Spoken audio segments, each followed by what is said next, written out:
কারো না কারো বাবা, কারো না কারো সন্তান। আজকে এই মুরব্বী আমরা ফতিপুর লেয়ার গেটের এখানে পেয়েছি ওনাকে, বেওয়ারিশ কেউ নাই দেখার মতন।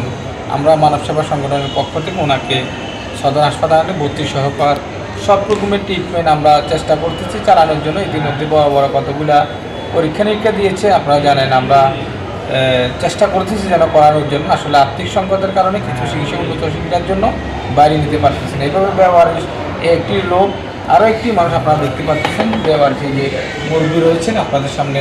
আমরা যাদেরকে ট্রিটমেন্টের জন্য চেষ্টা করতেছি যেন এরা উন্নত চিকিৎসা পায়, তাই আমরা মানব সেবা সংগঠনের পক্ষ থেকে একটি হাসপাতাল করার চেষ্টা করতেছি। আপনাদের সবার সহযোগিতা যেন একটি বেওয়ারিশ হাসপাতাল তৈরি হয় মানব সেবা সংগঠনের পক্ষ থেকে, এবং কি একটি আশ্রয়ন প্রকল্প যেন আমরা তৈরি করতে পারি, আপনাদের সহযোগিতা আছে।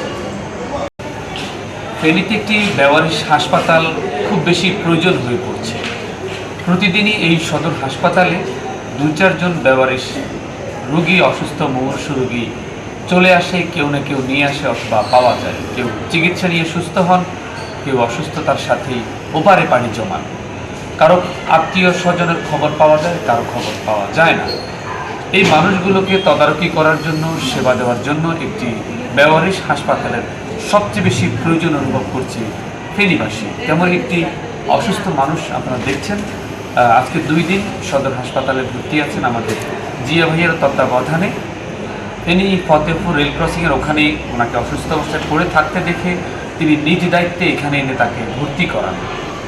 আর চিকিৎসার যে ব্যয় কিছু হাসপাতাল বহন করছে, বাকিটা উনি ওনার পরিচিত মানুষদের কাছ থেকে এনে চিকিৎসা ব্যয় মেটাচ্ছেন। কিন্তু এভাবে কতদিন?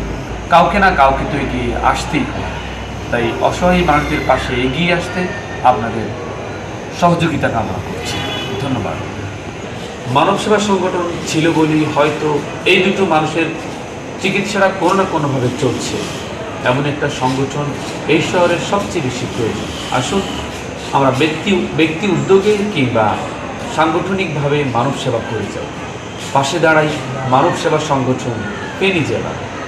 আমরা হয়তো নানান কাজে নিজের মতো করে ব্যস্ত থাকি, সেবা করার, অসুস্থ মানুষের পাশে দাঁড়ানোর মতো সময় হয়তো আমাদের কাছে থাকে না। আর এই কাজটি করছে ফেনী জেলায় অবস্থিত মানব সেবা সংগঠন। তাই সবাই মিলে মানব সেবা সংগঠনকে সহযোগিতা করুন, যেন তারা এই ধরনের অসুস্থ মানুষদের সহযোগিতা করতে পারে। ধন্যবাদ।